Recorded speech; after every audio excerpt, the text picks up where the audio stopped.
Okay,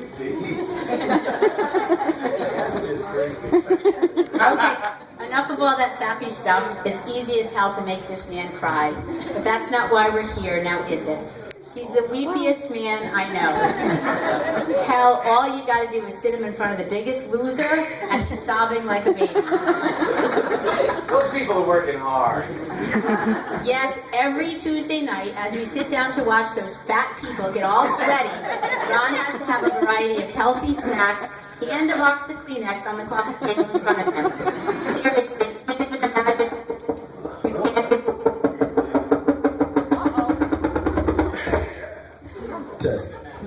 You can't even imagine what it's like to watch one of those Lifetime movies made for women with him. His eyes are puffy for weeks.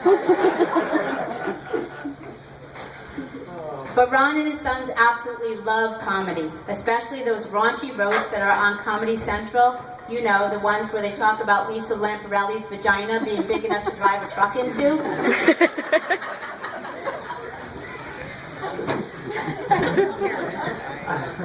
Did I say that wrong? So Ben and Nick decided that for their dad's birthday, he should get roasted. Thus I warn you, if you're easily offended or have an especially strong gag reflex, it might be a good time to take a nice walk outside to see those beautiful boats. At least from Ben and Nick, take the microphone, because I myself know that payback's a bitch, and so I'll probably be a little bit more careful than they will. First of all, I wanted to thank you all for coming here this evening.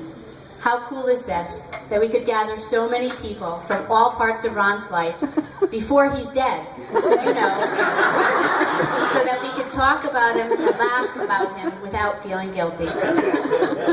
So everyone here tonight knows Ron in a different capacity.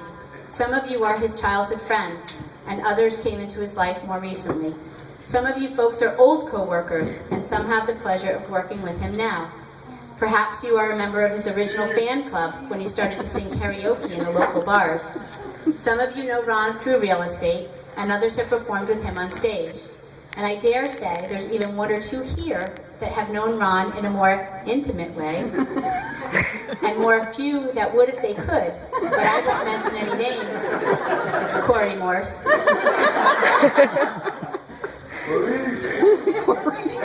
Oh, I do admit that I'm a lucky woman now, but that's after years and years and years of teaching. Ron was never much of a reader, you know, especially when there were no pictures to look at. But these two books came in mighty handy back in his younger years, and I do believe one of them still sits on our bookshelf today.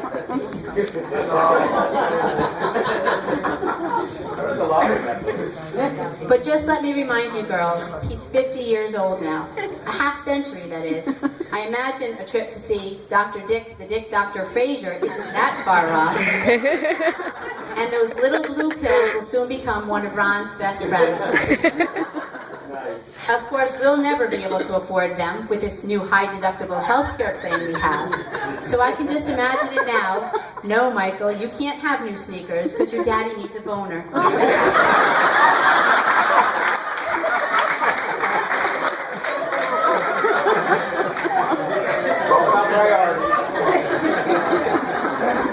So seeing as I probably know him better than anyone else here, or else I think I do, I decided to share with you a little bit of Ron's story. So he was born on October 10th, 1963, the fourth child out of 6 to Ron and Marlene Esposito Donovan. It's clear that his folks didn't even like him much from the start. After all, who looks at their newborn baby and says, "Oh my God, he's so beautiful, I love him so much, let's call him Ronald." Ronald, that is. Not one of those cute little boys' names from the 1960s like Bobby, Jimmy, Billy, or Joey.